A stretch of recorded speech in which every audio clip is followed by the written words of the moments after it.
Hi ദോസ്തോ, ആദാബ്. Awas Urdu ഫൗണ്ടേഷൻ്റെ online പരിശീലന കോഴ്സിലേക്ക് നിങ്ങളെ ഒരിക്കൽ കൂടി സ്വാഗതം ചെയ്യുകയാണ്. ഇന്ന് നമ്മൾ സമഗ്രയിൽ എങ്ങനെയാണ് ടീച്ചിങ് മാനുവൽ സബ്മിറ്റ് ചെയ്യുന്നത് എന്നതിനെ കുറിച്ചാണ് വിശദീകരിക്കുന്നത്. ആദ്യമായി നമ്മൾ സമഗ്ര ഓപ്പൺ ചെയ്യുകയാണ്. അതിന് ഒരു ബ്രൗസർ മോസില അല്ലെങ്കിൽ ഗൂഗിൾ കോം തുറക്കുക. എന്നിട്ട് സമഗ്ര കൈറ്റ് എന്ന് ടൈപ്പ് ചെയ്ത് എൻ്റർ അടിക്കുക.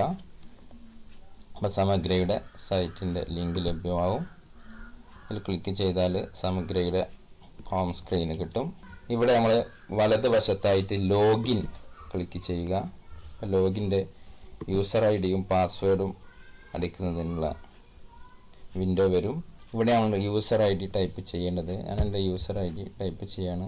സ്ഥിരം ഉപയോഗിക്കുന്ന കമ്പ്യൂട്ടറാണ്. നമ്മുടെ യൂസർ ഐ ഡിയുടെ തുടക്കം അടിക്കുമ്പോൾ തന്നെ അത് വരും. അപ്പോൾ അതിൽ ക്ലിക്ക് ചെയ്താലും മതി.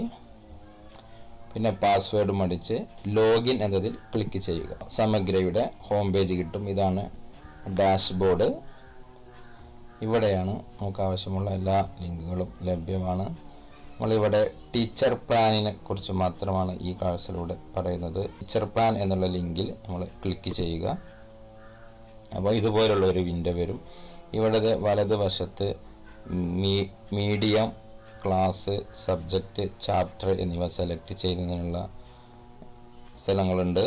അതുപോലെ തന്നെ ലേണിംഗ് ഔട്ട്കം എന്നും ഇവിടെ കാണുന്നുണ്ട്. ഇവിടെ മലയാളം മീഡിയം എന്ന് സെലക്ട് ചെയ്തിട്ടുണ്ട്. ഞാൻ 8ാം ക്ലാസ്സിലെ സബ്ജക്റ്റ് ഉറുദു റീഡർ എന്നാണ് സെലക്ട് ചെയ്യേണ്ടത്. ഉറുദു ഹയർ സെക്കൻഡറിക്ക് ഉള്ളതാണ്. ഉറുദു റീഡറാണ് 5 മുതൽ 10 വരെയുള്ളവർ സെലക്ട് ചെയ്യേണ്ടത്. ഇത് സെലക്ട് ചെയ്താൽ 8ാം ക്ലാസ്സിലെ ഉറുദു റീഡറിലെ എല്ലാ ചാപ്റ്ററുകളും ഇവിടെ ലിസ്റ്റാകും. ഇതിൽ ഞാൻ 1ാമത്തെ ചാപ്റ്ററായ ക്യാ ഹുസ്നുമാ നസാര സെലക്ട് ചെയ്തിട്ടുണ്ട്. ഇത് സെലക്ട് ചെയ്യുന്നതോടുകൂടി ലേണിംഗ് ഔട്ട്കം എന്നുള്ള അവിടെ എല്ലാ ലേണിംഗ് ഔട്ട്കവും ഡിസ്പ്ലേ ആകും. എല്ലാ പഠന നേട്ടവും ഡിസ്പ്ലേ ആവും. ഞാൻ അതിലൊരു പഠന നേട്ടത്തിൽ ക്ലിക്ക് ചെയ്യുകയാണ്. അതോടുകൂടി യൂണിറ്റ് പ്ലാൻ എന്ന് പറഞ്ഞൊരു ടാബ് കൂടി ഇവിടെ വരും.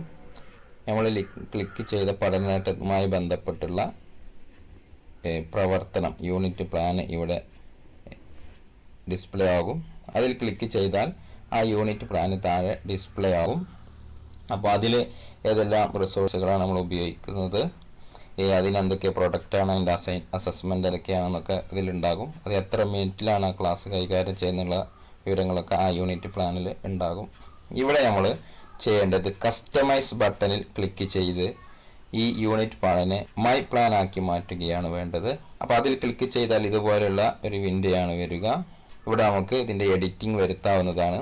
ഇപ്പോൾ ഇതിൽ നൽകിയ റിസോഴ്സുകളൊക്കെ നമ്മുടെ ക്ലാസ്സിൽ ഉപയോഗിക്കാൻ പറ്റുന്നതല്ലെങ്കിൽ നമുക്കത് മാറ്റി പുതിയ റിസോഴ്സുകളൊക്കെ നൽകാവുന്നതാണ്.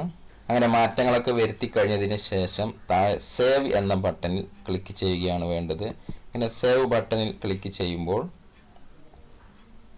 ഇവിടെ താഴെ മൈ പ്ലാൻ എന്നതിൽ നമ്മുടെ ആ പ്രവർത്തനം വന്നിട്ടുണ്ടാകും. അപ്പോൾ ഞാനിവിടെ മൈക്രോ പ്ലാൻ എടുക്കുകയാണ്. അപ്പോൾ ആ യൂണിറ്റ് പ്ലാനുമായി ബന്ധപ്പെട്ട മൈക്രോ പ്ലാന് നമുക്ക് കിട്ടും. അത് മൈക്രോ പ്ലാനിൻ്റെ ലിങ്ക് ഇവിടെ ക്ലിക്ക് ചെയ്യുമ്പോഴാണ് അതിൻ്റെ ഡീറ്റെയിൽസ് താഴെ വരും. ഇതാണ് നമ്മൾ സെലക്ട് ചെയ്ത മൈക്രോ പ്ലാന്. ഇതിൻ്റെ മുകളിൽ തന്നെ എഡിറ്റിനുള്ള ഓപ്ഷൻ ഉണ്ട്. അതുപോലെ തന്നെ സബ്മിറ്റ് ഫോർ അപ്രൂവൽ എന്നുണ്ട്. നമുക്ക് ഇതിനെ എഡിറ്റ് ചെയ്തുകൊണ്ട് നമ്മളുടെ ക്ലാസ് റൂമിന് അനുഗുണമാകുന്ന രൂപത്തിൽ മാറ്റങ്ങളൊക്കെ വരുത്താവുന്നതാണ്. ഉറുദു ടൈപ്പിംഗ് പരിശീലിച്ചവർക്ക് ആണത് കൃത്യമായിട്ട് ചെയ്യാൻ കഴിയുക. ഉറുദു ടൈപ്പിങ്ങിനെ കുറിച്ച് നമ്മൾ മുമ്പൊരു ക്ലാസ്സിൽ വിശദീകരിച്ചിട്ടുണ്ട്. ഈ മൈക്രോ പ്ലാനിൽ മാറ്റങ്ങളൊക്കെ വരുത്തിയിട്ട് താഴെ അപ്ഡേറ്റ് എന്ന ബട്ടണിൽ ക്ലിക്ക് ചെയ്യുക. അപ്പോൾ ആ മൈ പ്ലാൻ നമ്മൾ മാറ്റങ്ങളൊക്കെ വരുത്തിയത് അപ്ഡേറ്റ് ആവുന്നതാണ്. വീണ്ടും താഴെ വന്ന് മൈക്രോ പ്ലാൻ ക്ലിക്ക് ചെയ്താൽ ഇവിടെ സബ്മിറ്റ് ഫോർ അപ്രൂവൽ എന്ന ബട്ടൺ ഉണ്ടാകും. ഈ ബട്ടണിൽ ക്ലിക്ക് ചെയ്യുന്നതോടുകൂടി നമ്മളോട് കൺഫർമേഷൻ മെസ്സേജ് ചോദിക്കും. അവിടെ നമ്മൾ ഓക്കെ എന്ന് കൊടുക്കുക. ഓക്കെ എന്ന് കൊടുക്കുന്നതോടുകൂടി നമ്മുടെ ഈ മൈക്രോ പ്ലാന് HMൽ സബ്മിറ്റ് ആയിട്ടുണ്ട്. അപ്രൂവൽ പെൻഡിങ് എന്നാണ് അവിടെ കാണിക്കുക. ഇനി HMൻ്റെ ലോഗിനിൽ കയറിക്കൊണ്ട് നമ്മുടെ TM അപ്രൂവ് ചെയ്യുന്നതോടുകൂടി അപ്രൂവ്ഡ് എന്നും കാണിക്കുന്നതാണ്. ഇങ്ങനെയാണ് ഒരു ടീച്ചർക്ക് തൻ്റെ ടീച്ചിങ് മാനുവൽ സമഗ്രമായി HMന് സബ്മിറ്റ് ചെയ്യാവുന്നതാണ്. കൂട്ടത്തിൽ ഒരു കാര്യം കൂടി ശ്രദ്ധിക്കുക. ഇങ്ങനെ HM ഇത് അപ്രൂവ് ചെയ്ത് കഴിഞ്ഞാൽ നമുക്ക് ഇതിൽ റിഫ്ലക്ഷൻ നോട്ടുകളൊക്കെ എഴുതാൻ കഴിയും. അപ്രൂവ് ചെയ്തതിൽ മാത്രമാണ് റിഫ്ലക്ഷൻ നോട്ടുകൾ എഴുതാൻ കഴിയുക. ക്ലാസ് റൂമിലെ മികച്ച പ്രതികരണങ്ങളും ക്ലാസ് റൂമിൻ്റെ ഫീഡ്ബാക്കൊക്കെ അതിൽ കുറിച്ച് വെക്കാവുന്നതാണ്. ഇതിൽ ക്ലാസ് റൂമിൻ്റെ ഫീഡ്ബാക്കൊക്കെ അതിൽ ടൈപ്പ് ചെയ്ത് വെക്കാവുന്നതാണ്. എങ്ങനെയാണ് ഒരു റിഫ്ലക്ഷൻ നോട്ട് തയ്യാറാക്കുക എന്നതിൻ്റെ ലിങ്ക് കൂടി ഞാനിവിടെ കാണിക്കുകയാണ്. ഇവിടെ ഞാൻ മുമ്പ് കിത്തിനി ബീഡ് ഹേ എന്ന പാഠഭാഗവുമായി ബന്ധപ്പെട്ട് ബയാനിയ തയ്യാർ കർണ എന്നൊരു പ്രവർത്തനത്തിന് മുമ്പ് നൽകിയ മൈ പ്ലാനിൽ അപ്രൂവ് ചെയ്ത ഒരു ആക്ടിവിറ്റിയാണ്. ഇതിൽ എങ്ങനെയാണ് റിഫ്ലക്ഷൻ നോട്ട് തയ്യാറാക്കുക എന്നുള്ളതാണ് ഇവിടെ കാണിക്കുന്നത്. ഇവിടെ ഈ പ്രവർത്തനത്തിൽ ക്ലിക്ക് ചെയ്താൽ പ്രവർത്തനം നമ്മൾ നൽകിയ ഈ ടീച്ചിങ് മാനുവലിലൂടെ ഡിസ്പ്ലേ അതിൻ്റെ മൈക്രോ പ്ലാന് ഡിസ്പ്ലേ ആവും. അപ്പോൾ ഇങ്ങോട്ട് താഴേക്ക് വന്നിട്ടുണ്ടെങ്കിൽ ഇവിടെ ആഡ് റിഫ്ലക്ഷൻ നോട്ട് എന്ന് കാണാവുന്നതാണ്. ഇവിടെ നമുക്ക് നമ്മുടെ റിഫ്ലക്ഷൻ ആ ക്ലാസ്സിനെ കുറിച്ചുള്ള പ്രതികരണങ്ങൾ ടൈപ്പ് ചെയ്യാവുന്നതാണ്. മലയാളത്തിലോ ഉറുദുവിലൊക്കെ ടൈപ്പ് ചെയ്യാവുന്നതാണ്. ആ ക്ലാസ്സിനെ കുറിച്ച് നമ്മുടെ ഒപ്പീനിയൻ ഇവിടെ സെലക്ട് ചെയ്യാവുന്നതാണ്. Excellent, good, average, below average എന്നൊക്കെ ഉണ്ട്. അത് ഏത് ക്ലാസ്സിലാണ് ആ ക്ലാസ്സിൻ്റെ ഡിവിഷൻ നമുക്കിവിടെ സെലക്ട് ചെയ്യാവുന്നതാണ്. ഇത് 8ാം ക്ലാസ്സാണ്. 8ാം ക്ലാസ്സിൽ ഏത് ഡിവിഷനാണ് ഇവിടെ എന്നുള്ളത് ടൈപ്പ് ചെയ്തിട്ട് നമുക്ക് ആഡ് ബട്ടണിൽ ക്ലിക്ക് ചെയ്താൽ അത് ഇവിടെ വരും. ഇങ്ങനെ എത്ര റിഫ്ലക്ഷൻ നോട്ടുകൾ നമുക്കിവിടെ ആഡ് ചെയ്ത് വെക്കാവുന്നതാണ്. അത് പിന്നീടുള്ള റെഫറൻസിനും കുട്ടികളുടെ CE മാർക്ക് രേഖപ്പെടുത്തുന്നതിനും ഒക്കെ നൽകാവുന്നതാണ്. അവിടെ കുട്ടികളുടെ പ്രതികരണവും ക്ലാസ്സിനെ കുറിച്ചുള്ള പൊതുവായിട്ടുള്ള റിഫ്ലക്ഷനുകളൊക്കെ കുറിച്ച് വെക്കാവുന്നതാണ്. അപ്പോൾ ഇങ്ങനെയാണ് ടീച്ചിങ് മാനുവൽ സബ്മിറ്റ് ചെയ്യുന്നതും എടുത്ത ക്ലാസ്സിൻ്റെ റിഫ്ലക്ഷൻ നോട്ട് രേഖപ്പെടുത്തി വെക്കുന്നതൊക്കെ. ഇതൊക്കെ പ്രാക്ടിക്കലായി ചെയ്തുകൊണ്ട് സമഗ്ര ഉപയോഗം